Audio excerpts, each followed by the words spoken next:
Ja, für die Predigt habe ich heute das Thema Gebet ausgewählt. Gebet. Ich würde mal sagen, praktisch alle Christen würden unterschreiben, Gebet ist etwas vom Wichtigsten von der Beziehung zwischen mir und Gott, das es überhaupt gibt.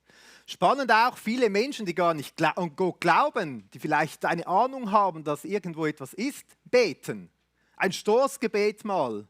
Gott, wenn du kannst, mach doch oder so. Und heute wollen wir anschauen, 3 Punkte, wieso Gott Gebete nicht erhört und 3 Punkte, wieso Gott Gebet erhört.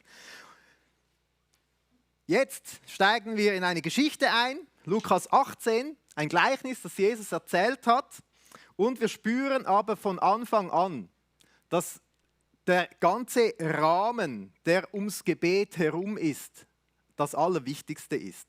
Und deshalb habe ich einen Rahmen dabei, einen Bilderrahmen.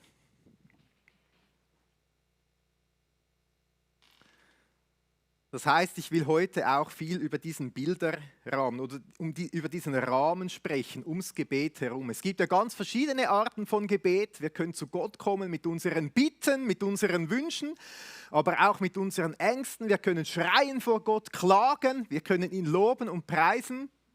Wir können auch schweigen und hören.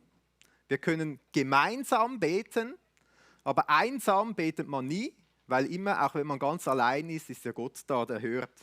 Und um jedes dieser Art von Gebeten, wenn es heute auch um erhörtes oder unerhörtes Gebet geht, dass so eine Art Bittgebet irgendwie in diese Richtung geht, um jedes Gebet ist ein Rahmen rundherum oder etwas, was wie noch wichtiger ist, was maßgebend ist. Und ich denke, es ist wirklich gut, wenn wir kommen, auch zu Gott mit unseren Bitten und unseren Wünschen. Jesus hat ja selber gesagt, bittet, so wird euch gegeben. Und er selber, wir haben ein riesiges Gebet im Johannes 17, wo Jesus betet. Wir können schauen, wie hat er gebetet. Er hat so viele Bitten an den Vater im Himmel gerichtet. Und ich starte auch diese Predigt mit einem Bittgebet. Ja, wir bitten dich, guter Vater im Himmel, dass du uns begegnest in diesen Worten aus der Bibel, in diesem Gottesdienst, in diesen Momenten, wo wir dich suchen im Gespräch. Und ich bitte dich, guter Vater, dass du unsere Herzen aufmachst für das, was du uns heute sagen willst. Amen. Der Rahmen um unsere Gebete, das ist die Beziehung zu Gott, die Liebe von Gott, dass Gott gut ist. Ich glaube, das sollte rundherum um all unsere Gebete stehen. Darum sollte es gehen, in erster Linie, am allerersten. Ich habe ein paar Beispiele heute mitgebracht aus meinem Alltag. Ich als Papi, meine Kinder als Kinder. Das ist eigentlich im Idealfall auch so eine vertrauensvolle Beziehung von einem Kind zu einem Vater, ähnlich wie von uns, die wir an Gott glauben, zu unserem himmlischen Vater. In dieser Woche ist eine meiner Töchter zu mir gekommen am Morgen und hat gesagt, Papi, meine Kleider passen nicht. Und darin war der Wunsch verborgen, komm mit und hilf mir. Bin ich mit ins Zimmer gegangen, habe geholfen, so gut ich konnte. Ich bin da nicht so der Spezialist, aber am Schluss war meine Tochter einigermaßen zufrieden immerhin. Das war schon recht gut. Aber was mir aufgefallen ist, es hat ihr richtig gut getan, diese Zeit, oder? Diese Zeit, ein paar Minuten, wo ich ihr zugehört habe, wo ich sie ernst genommen habe, wo ich mir Zeit für sie genommen habe, wo ich hingehört habe, sie ernst genommen und ich habe gemerkt, das war wahrscheinlich in diesem Moment noch das viel Wichtigere. Nicht die Bitte an sich, sondern der Rahmen oder die Beziehung. Da zu sein, hinzuhören. Und ganz ähnlich ist es beim Gebet. Ich meine, Gott kann all unsere Wünsche vollkommen erfüllen. Wenn er das will, dann macht er das natürlich, oder? Er ist da gar nicht eingeschränkt, aber auch dort, das ist nicht das Ziel, das Zentrum, um das, worum es geht, sondern der Rahmen, die Beziehung. Ein paar Minuten zusammen zu sein mit unserem himmlischen Vater, in seiner Nähe ernst genommen zu werden, wahrgenommen. Er hört und er versteht mich. Das ist so der Rahmen vom Gebet und das, was eigentlich wichtig ist, darum, wann es geht. Und ich finde es auch wichtig, so diesen Rahmen immer im Fokus zu haben. Manchmal haben wir unsere Fragen, da bete ich etwas und habe einen Wunsch, eine Bitte und es wird nicht erhört. Und dann frage ich mich, soll ich überhaupt noch beten? Es bringt ja nichts und so weiter. Aber wenn ich diesen Rahmen im Bild habe, komme ich ja immer wieder. Dann komme ich immer wieder und frage vielleicht mal nach oder so. Und die Beziehung ist wichtiger, als dass einfach, sage ich mal, der Wunsch erfüllt wird. Gott hat zum Wunsch, zum Ziel, dass wir Beziehung mit ihm haben. Dass er uns seine Liebe schenken kann, zeigen kann. Dass, wenn wir das wollen, wir das auch mit unserer Liebe erwidern. Dass wir mehr und mehr werden wie ihr, dass Beziehung stattfindet. Das ist eigentlich das, was Gott will. Gott hat nicht das Gebet erfunden, dass wir eine Handlung haben, eine religiöse Tat, sondern um Beziehung zu leben. Das ist dieser Rahmen. Im 1. Johannes 4,16 heißt es, und wir haben erkannt und geglaubt, die Liebe, die Gott zu uns hat. Gott ist Liebe. Und wer in der Liebe bleibt, bleibt in Gott und Gott bleibt in ihm. Und wir haben geglaubt. Ist das unser Glaube? Dieser gute Gott voller Liebe? Das soll der Rahmen sein aller Gebete. Deshalb stelle ich den hier hin, dass wir den nicht aus dem Blick verlieren, wenn wir weiter über dieses Thema Gebet nachdenken. Jetzt habe ich 2 Teile. Zuerst 3 Gründe, wieso Gott Gebete nicht erhört. Und dann 3 Gründe, wieso er sie erhört oder welche Gebete er erhört. Wenn man so herumschaut, wenn man Online-Predigten schaut oder Gründe sucht, wieso erhört Gott eigentlich Gebete nicht, dann werden meistens so Dinge aufgezählt, ja, wenn Sünde im Weg steht, wenn mangelnder Glaube da ist, wenn eine falsche Herzenshaltung im Gebet ist, wenn egoistisches Beten ist, sind spannende Gründe. Ich glaube, die zielen alle an diesem Rahmen vorbei, weil sobald ich so beginne zu denken, überlege ich, ja, ist Sünde im Spiel, dann denke ich über Sünde nach. Ja, ist meine Herzenshaltung falsch, brauche ich mehr Glauben, denke ich über mich und meinen Glauben nach, habe ich jetzt richtige Worte gebraucht beim Beten. Aber der Rahmen ist ja, Gott will Beziehung. Er will nicht, dass wir über unsere Sünden und so weiter, also wir sollen schon auch darüber nachdenken, aber beim Beten sollen wir zu ihm kommen, seine Nähe suchen, über ihn nachdenken. Und nicht über all diese Dinge. Und ich finde es spannend, wenn wir ins Leben von Jesus schauen. Dann ist er ja gekommen und die Leute sind zu Jesus gekommen und haben ihm viele Wünsche gebracht. Und Jesus hat sehr vielen Sündern ihre Wünsche erfüllt. Ihre Wünsche erhört in dem Sinn. Wenn wir sehen, ein Beispiel, ein Mann kommt mit seinem besessenen Kind zu Jesus und sagte, Jesus, wenn du kannst, dann. Der hat nicht so viel Glauben gehabt. Er hat dann sogar gesagt, Herr, hilf meinem Glauben. Ist mit Unglauben eigentlich gekommen. Mit einem kleinen Fünkchen. Jesus hat sein Gebet erhört. Sind Leute mit ganz falscher Herzenshaltung zu Jesus gekommen. Wir haben das Beispiel von 10 Aussätzigen. Jesus hat von Anfang an gewusst, nur einer wird dankbar sein, zurückkommen. Die anderen 9 haben keine Ahnung, was für eine Herzenshaltung, nicht eine dankbare. Und er hat aber alle 10 geheilt. Und dann lesen wir auch von den Bitten, egoistische Bitten. Mit was für Bitten sind die Leute zu Jesus gekommen? Also die Leute sind nicht gekommen und haben gesagt, Jesus, mache ein Wunder, mache Weltfrieden. Mache doch, dass die Menschen dich annehmen. Sie sind gekommen mit ihren Krankheiten, mit ihren Gebrechen, mit ihren Sorgen. Eigentlich mit sich selber, mit allem von ihrem eigenen Ego. Und das hat Jesus nicht abgehalten davon, ihre Bitten ernst zu nehmen und zu beantworten, zu erhören, finde ich noch spannend. Deshalb habe ich 3 andere Gründe, wieso Gott Gebete nicht erhören kann, weil Gott ist grundsätzlich ein guter Gott, der antworten will, der Gebete erhören will. Aber es gibt so Arten von Gebeten, die kann er wie nicht erhören. Das erste Beispiel sind Killergebete. Killergebete. Es gibt Gebete, die erhört Gott nicht, weil sie uns schaden würden. Nehmen wir an, meine kleine Tochter kommt zu mir und sagt, Papi, Papi, gib mir bitte das große Küchenmesser, ich will ins Zimmer gehen zum Basteln. Dann gebe ich es ihr natürlich nicht, weil ich ein paar Bilder plötzlich im Kopf habe, die ich nicht will, oder? Und ich denke, ganz ähnlich ist es bei Gott, wenn wir kommen mit Dingen, mit Wünschen, die uns schaden. Gott will uns nicht schaden. Das kann er gar nicht. Dann wird das Gebet nicht in dem Sinn erhört, oder, wie wir das uns wünschen. Also Killergebete, würde ich sagen, erhört Gott nicht. Manchmal können das auch ganz fromme Gebete sein. Ich habe zum Beispiel eine Zeit lang immer wieder gebetet, Gott, zeig mir deine Herrlichkeit. Einfach, weil ich den Wunsch in mir habe, mehr von Gott zu sehen. Und das war wirklich mein Herzenswunsch. Dann lese ich Jesaja 6. dann begegnet dieser Jesaja, dieser Prophet, wirklich der Herrlichkeit Gottes. Und in dem Moment schreit er, wehe mir, ich vergehe. Das zerstört mich, ich sterbe. Dann habe ich gedacht, oh hoppla, die Herrlichkeit von Gott ist vielleicht ein bisschen krasser, als dass man sie einfach so ertragen könnte. Ich habe dann gebetet, Herr, zeig mir ein bisschen von deiner Herrlichkeit. Ich gedacht, das muss schon so überwältigend sein. Aber es gibt sogar fromme Wünsche, oder? Wo wir manchmal denken, die sind gut und richtig, aber vielleicht machen sie uns kaputt, sind zu groß für uns. Die Jünger sind einmal zu Jesus gekommen und haben gesagt, Jesus, gib uns viel mehr von dir zu verstehen. Und Jesus hat gesagt, jetzt, ich habe noch vieles, was ich euch zu sagen, aber ihr könnt es jetzt nicht tragen. Später dann schon. Manchmal ist weniger dran, manchmal mehr, aber wir wissen manchmal nicht so ganz genau, was wir wirklich tragen können und was nicht. Aber unser guter Vater im Himmel schon. Also es können sogar ganz fromme Gebete, so Killergebete sein.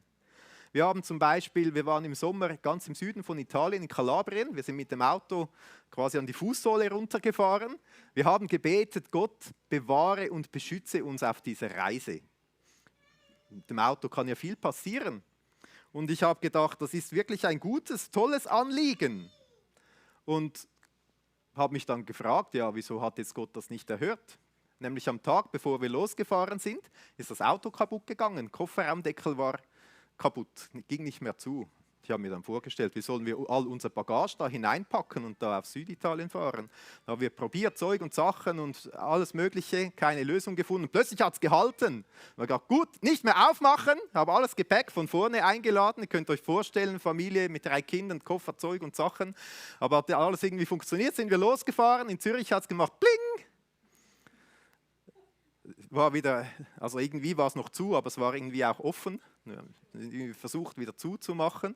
Und das, also ihr könnt euch, so ging die ganze Fahrt dann bis runter an die Sohle. Ich habe die ganze Zeit so Bilder vor Augen gehabt, wenn jetzt die Klappe plötzlich aufgeht auf der Autobahn und all unsere Koffer und Spielzeug vom Strand und so überall verteilt.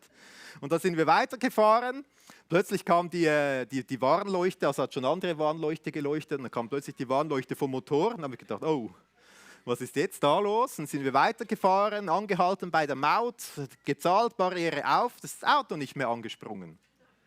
Und dann haben wir auch überlegt, was jetzt? Dann haben wir, ja, alle mussten aussteigen und schieben, haben wir wieder angestoßen, ist der Motor wieder angesprungen. Auf jeden Fall so sind wir irgendwie dann am Ende angekommen. Ich habe gedacht, Gott, wieso hast du uns nicht bewahrt?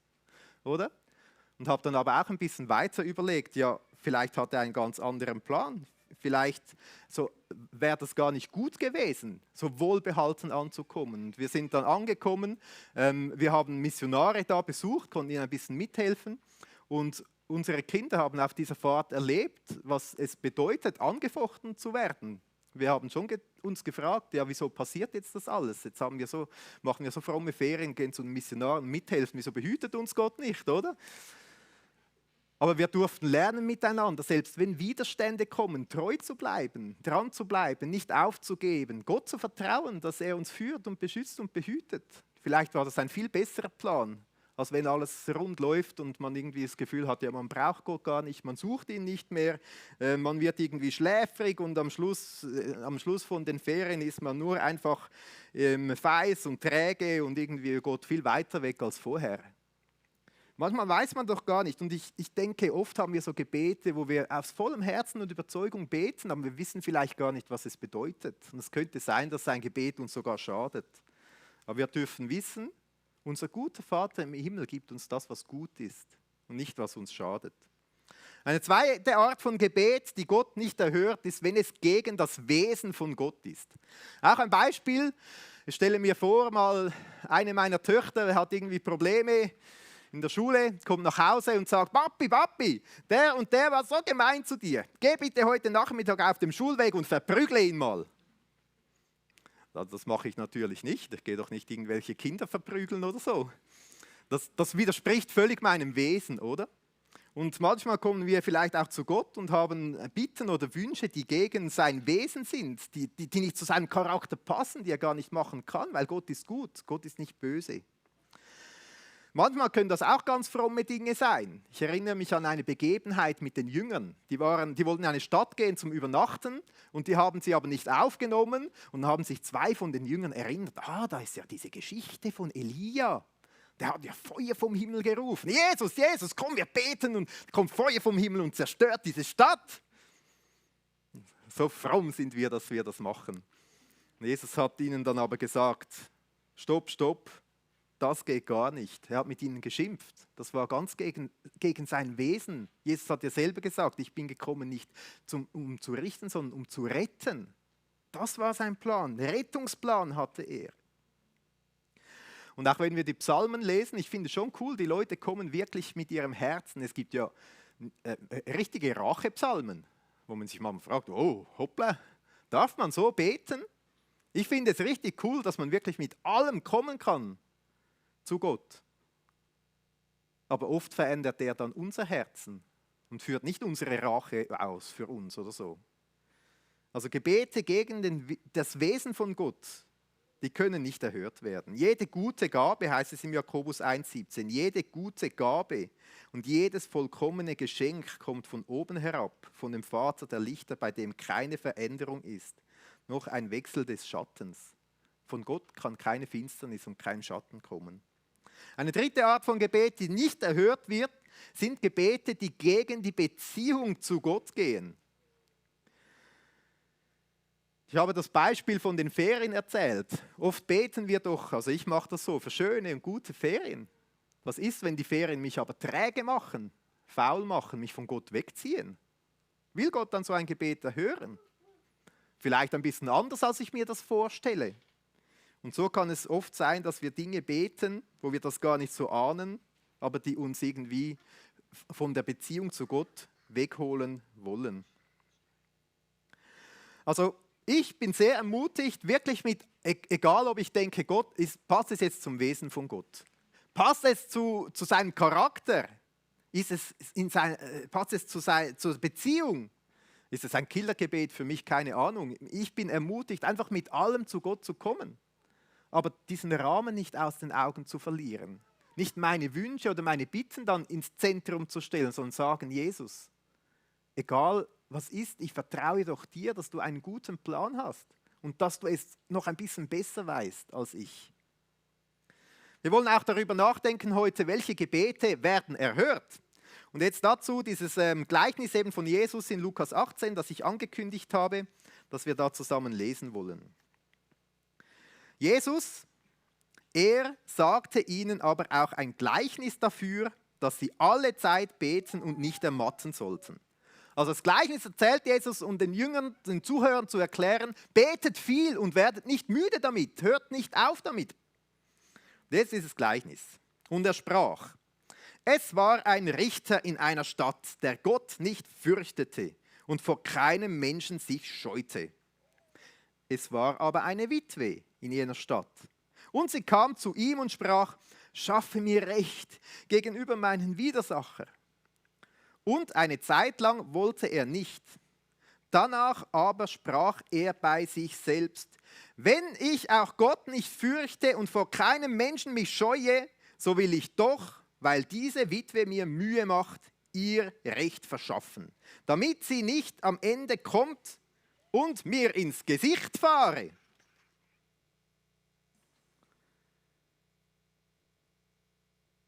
Was lernen wir aus diesem Gleichnis? Müssen wir so beten wie diese Witwe? Da können wir uns schon ein bisschen fragen. Lässt sich Gott erweichen, einfach weil wir so penetrant sind und nicht aufhören? Denken wir mal an diesen Rahmen. Was führt das für ein Bild von Gott, oder? Ist Gott im Himmel und er denkt, jetzt kommt der schon wieder mit diesem Gebet. Jetzt, das nervt mich jetzt so. Nein, so übel. Wenn der, jetzt hört er nie, meine Ohren, dann erfülle ich sie ihm halt. Dann habe ich endlich meine Ruhe vor dem. Das will doch Gott nicht, oder? Gott will nicht Ruhe vor uns. Gott will doch, dass wir immer kommen. Das ist ein komisches Bild, wenn wir denken, das sollte dann die Aussage von diesem Gleichnis sein. Wir sollten so von Gott denken, wie dieser Richter ist. Der war gar nicht gottesfürchtig und so weiter.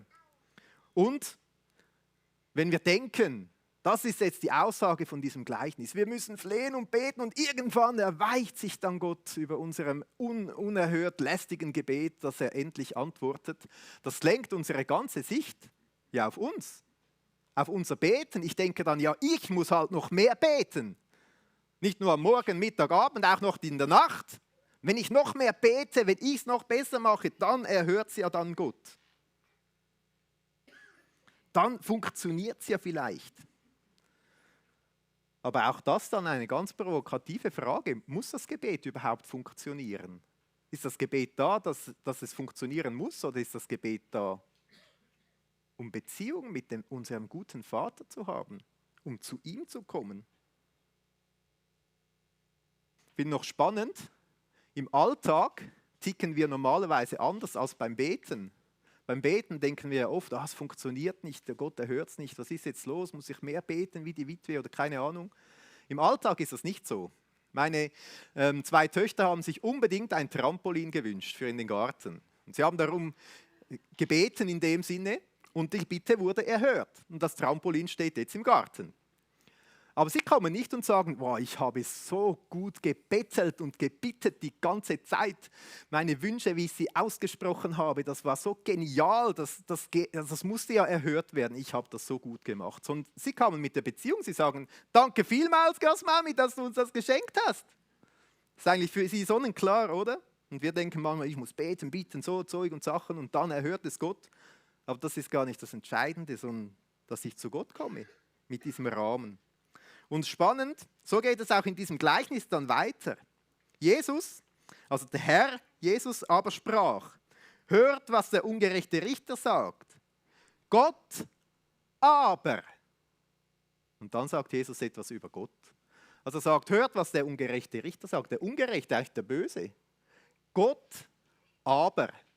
Und ich habe nachgeschaut, was dieses aber im griechischen Urtext heißt. Dort heißt es im Fall aber. Nicht ganz überraschend, oder? Aber, Gott aber, das ist, glaube ich, ein ganz wichtiges Wort in dieser Geschichte. Es gibt das eine, aber bei Gott ist es anders. Gott ist nicht so wie diese Richter. Gott aber ist anders. Gott aber sollte er das Recht seiner Auserwählten nicht ausführen, die Tag und Nacht zu ihm schreien, und sollte er es bei ihnen lange hinziehen? Also der Richter ist irgendwie selbstgerecht und keine Ahnung. Gott aber ist anders. Ich sage euch, dass er ihr Recht ohne Verzug ausführen wird, weil Gott ist ja gut. Doch wird wohl der Sohn des Menschen, wenn er kommt, den Glauben finden auf der Erde? Das ist die Frage, die Jesus am Schluss dieses Gleichnisses stellt. Werde ich Jesus, diesen Glauben finden auf Erden? Was für Glauben finde ich denn? Diesen Glauben oder irgendeinen anderen? Finde ich diesen Glauben, sag ich mal, vor diesem Aber, dass Gott ist wie dieser Richter, man muss viel beten, flehen, Zeug und Sachen und wenn er gnädig ist, dann hört er schon? Oder findet er diesen anderen Glauben? An diesen guten Gott, der gerne gibt, der gar nicht wartet, wo es schnell passiert. Findet er diesen Glauben? Ich finde noch cool, dass uns dieses Gleichnis so auf diesen Rahmen hinweist, oder? Nicht das Bitten, Flehen und so weiter steht im Vordergrund, sondern diesen Glauben an diesen guten, himmlischen Vater. Ich finde es spannend, dass wir bei Jesus eine so Dynamik feststellen. Im Johannes 11, Vers 22 ist die Geschichte, wo Jesus der Martha und Maria begegnet im Zusammenhang mit dem verstorbenen Lazarus. Und die Martha sagt dann, Johannes 11, 22, und jetzt weiß ich, dass, was du von Gott bitten magst, Gott dir geben wird. Also die Leute stellen fest, wenn Jesus seinen Vater im Himmel etwas bittet, wird er es bekommen. Etwas später, Johannes 14, sagt Jesus, wenn ihr mich etwas bitten werdet, in meinem Namen, so quasi, hey, ich bekomme ja vom Vater, wenn ich ihn etwas bitte. Also bittet ihr doch Gott in meinem Namen. Und noch etwas später in Johannes 16, Vers 26 bis 27 sagt Jesus voraus, an jenem Tag, die Jünger haben das in dem Moment noch nicht erlebt, aber wir sind jetzt schon so weit, An jenem Tag werdet ihr bitten in meinem Namen. Und ich sage euch nicht, dass ich den Vater für euch bitten werde. Denn der Vater selbst hat euch lieb. Ihr könnt ganz direkt zu eurem Vater im Himmel beten. Und er wird euch hören, weil er hat euch ja lieb. Das ist so die Dynamik, die wir finden bei Jesus. Ihr könnt zu eurem Vater im Himmel kommen, denn er hat euch lieb. Und jetzt ganz kurz 3 Arten von Gebeten, wie Gott sie erhört. Das erste ist die Tischbombenerhörung. Zündet man an, hat ein Anliegen, eine Bitte, die man zu Gott bringt und es macht BÄM und das Gebet wird erhört. Ich habe gerade diese Woche hatte ich ein spannendes Gespräch mit, sage ich mal, herausfordernden Themen. Da haben wir geredet über Verschwörungen und wie sich die Kirche die Wahrheit vertuschen will und über verbotene Henoch-Bücher und Zeug und Sachen. Und wir haben eigentlich abgemacht, dass wir in diesem Gespräch zusammen die Bibel lesen wollen. Ich habe ihm gedacht, was sollen wir lesen? Die 10 Texte, die ich mal aufgeschrieben habe, ich dachte, die passen irgendwie nicht. Wie soll das nur gehen? Und dann habe ich ein Stoßgebet zu Gott. Gott, wie kommen wir einen Schritt weiter? Was sollen wir lesen? Hatte ich so BÄM, den Gedanken, frag doch, was Jesus dieser Person bedeutet. Habe ich die Frage gestellt, hat er ein Zitat gebracht aus Johannes 14, habe ich gesagt, das steht ja auch auf meinem Zettel. Es war so, BÄM, Gott hat gerade sofort geantwortet. Und manchmal geht es so, wir bitten etwas und erleben wir einfach direkt in dem Moment antwortet. In der Erziehung erlebe ich das auch noch oft, weil manchmal muss ich um Geduld bitten, weil unsere Kinder sind schon nicht ganz immer so brav, ja. Und spannend, das ist ein Gebet, das erhört Gott oft mega schnell.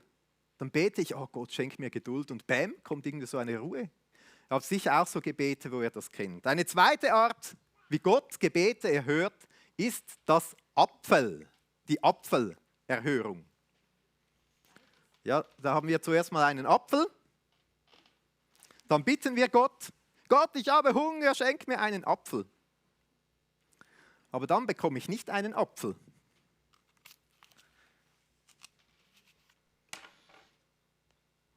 Da drin hat es ja etwas.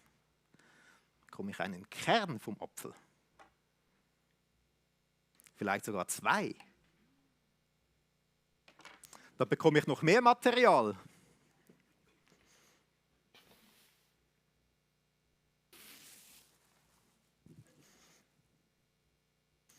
Nicht nur die Kerne.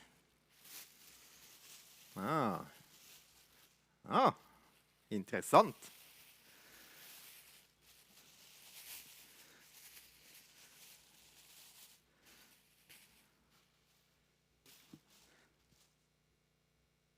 Beantwortet Gott mein Gebet, gibt er mir diesen Kern, Erde, eine Schaufel. Er gibt mir eigentlich alles, was ich brauche, damit das Gebet in Erfüllung gehen kann. Es gibt viele so Beispiele in der Bibel. Das Volk Israel war in Sklavenschaft in Ägypten und man liest, wie sie geschrien und geflehen haben, dass Gott sie doch befreit und erhört. Was macht Gott? Bäm! Und sie sind automatisch alle irgendwo im Himmel oder so. Da ist ein Körbchen im Nil mit einem Baby drin. Der Mose wächst auf am Hof des Pharaos. Das geht ein paar Jahre. Dann ist er plötzlich in der Wüste. Noch viele, viele Jahre mehr. Also Gott hat eigentlich das Gebet erhört, aber er setzt einen Prozess in Gang.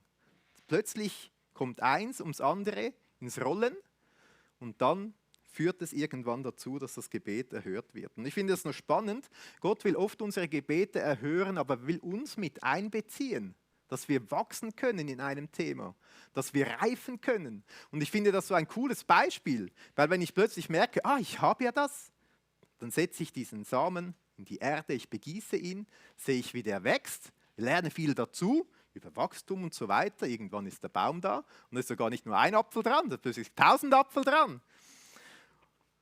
Und ich kann mir vorstellen, dass wir manchmal am Beten sind und gar nicht merken, dass uns Gott ja eigentlich das gegeben hat, was wir eigentlich bräuchten, damit das Gebet in Erhörung gehen kann. Manchmal müssen wir da einfach auch offen sein, auf Gott hören. Manchmal klingt das ganz banal, aber ich glaube, es sind wichtige Sachen, dass wir uns überlegen, ja, wenn ich das bitte, was hat mir Gott denn alles schon gegeben, damit das Gebet erfüllt werden kann, aber er möchte mich mit einbeziehen. Und dann das dritte Gebet, die dritte Art und Weise, wie Gott Gebete erhört, weil er gerne Gebete hört, ist die Bambuserhörung. Es gibt den Moso-Bambus, der baut jahrelang eigentlich im Verborgenen, ganz tief unten baut er seine Rhizome, die Knospen kommen, es gibt so Internodien, das heißt eigentlich die verschiedenen Abschnitte vom Bambus sind so wie vorgebildet, aber noch ganz klein, so wie im Knospen drin. Und dann irgendwann wird der Startschuss gegeben und es kann sein, dass dieser Bambus innerhalb von 45 bis 60 Tagen über 20 Meter wächst. Macht es quasi plötzlich rups, und ein riesiger Bambus ist da. Und manchmal kann es sein, dass Gott unsere Gebete erhört, aber es braucht zuerst eine Vorbereitung, die oft im Verborgenen passiert. Und wir merken gar nicht, wie es dran war. Daniel hat gebetet und gefastet. Und erst 28 später hat er von Gott die Antwort bekommen von einem Engel und erfährt dann, dass es aber eine gewisse Vorbereitungszeit gebraucht hat. Bis dann hat er noch nichts gespürt. Manchmal muss Gott auch uns selber vorbereiten. Vielleicht sind wir gar nicht reif oder bereit, dass das Gebet erhört werden kann. Aber es braucht noch eine Vorbereitung. Gott will mit uns etwas tun. Oder manchmal will Gott andere Menschen mitbrauchen, dass das Gebet erhört werden kann. Wie bei Mose vorher, oder? Er wollte diesen Mose brauchen. Es braucht eine gewisse Vorbereitungszeit. Manchmal braucht es diese Vorbereitungszeit im Verborgenen und wir merken oder spüren es gar nicht, aber dann plötzlich ist es da. Ich will euch ermutigen, ganz grundsätzlich zum Beten. Jesus selber sagt, betet, betet. Weil es geht nicht primär um unsere Wünsche, um unsere Anliegen und so weiter. Wir dürfen unser Herz zu Gott bringen. Aber das Allerwichtigste ist dieser Rahmen, dass wir zu unserem Gott, dass wir zu unserem Vater kommen. Dass wir mit ihm reden, dass wir mit ihm ins Gespräch kommen. Ein bekannter Schweizer Theologe und Autor, Walter Wanner, der sagt, im Gebet kommt unser Geist in Berührung mit Gottes Geist. Leben strömt in Leben, Wille in Wille und Liebe in Liebe. Und das ist, wenn Gott schweigt. Das ist vielleicht der Bambus. Das ist, wenn er scheinbar nicht antwortet. Vielleicht war es so ein Killergebet. Vielleicht verstehe ich es auch überhaupt nicht. Vielleicht ist es für mich unnachvollziehbar. Wird dann Gott diesen Glauben finden, dass eben er nicht so wie ein ungerechter Richter ist, den man irgendwie plagen muss, sondern dass er ein guter Gott ist, der gerne gibt? Und ich verstehe es zwar überhaupt nicht, aber ich vertraue ihm, dass ich zu ihm kommen kann. Jesus selber hat uns ja immer wieder ermutigt. Die Jünger haben gefragt, wie sollen wir denn beten? Er hat gesagt, geht in euer Kämmerlein und betet dort. Und betet zu deinem Vater, der im Verborgenen ist. Also auch wenn wir ganz im Stillen sind, dann kommen wir nicht irgendwie, keine Ahnung, aber wir kommen zu unserem Vater. Zu unserem Vater. Und dann lehrt Jesus seine Jünger auch, wie sie zusammen beten können. Unser Vater im Himmel. Wir kommen zu unserem Vater.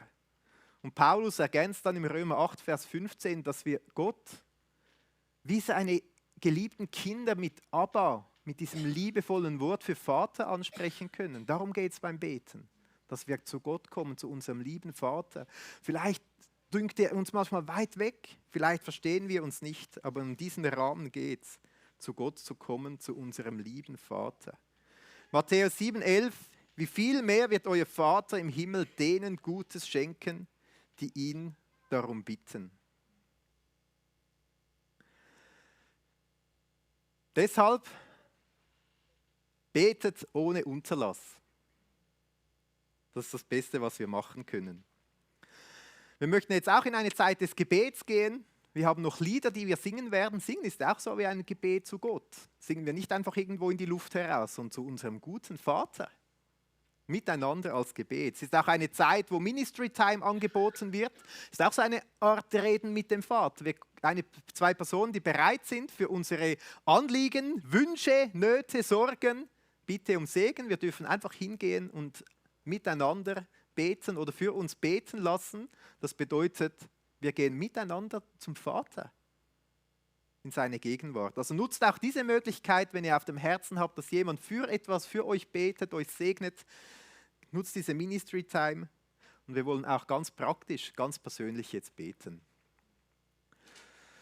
Danke, guter Vater im Himmel, dass wir mit dir reden können. Danke, dass wir kommen können. Nicht, weil wir so gut sind, sondern weil das dein Wunsch ist. Und danke, Jesus, bist du in diese Welt gekommen, bist am Kreuz gestorben. In diesem Moment ist der Vorhang verrissen. Der Vorhang, der zwischen uns Menschen und Gott, dem Vater, stand. Und wir können einfach kommen. Was ist das für ein Geschenk? Und wir bitten dich, guter Vater im Himmel, dass du uns beten lehrst. Dass du uns immer mehr ins Herz hineinschreibst, was das für ein Privileg ist, für ein Vorrecht, dass wir zu dir als himmlischer Gott kommen können. Aber nicht in Furcht und Angst, sondern nicht irgendwie im Modus, wir müssen irgendetwas erzwingen, sondern dass wir zu dir als guter Vater kommen können, um bei dir zu sein und mit dir zu sein. Ja, und wir bitten dich, guter Vater, dass du unsere Herzen einfach immer auch wieder öffnest, wenn wir kommen mit unseren Bitten und Wünschen, dass wir dir vertrauen dürfen, dass du es besser weißt und besser machst, auch wenn wir es manchmal nicht verstehen. Und so möchte ich jeden von uns hier und auch vom Livestream einladen, in einem Moment der Stille zu Gott zu kommen und deine Bitten, deine Anliegen, was dein Herz bewegt, in einfachen Worten, Gedanken Gott zu sagen und in dem Bewusstsein zu kommen, dass du zum guten Vater im Himmel kommen kannst.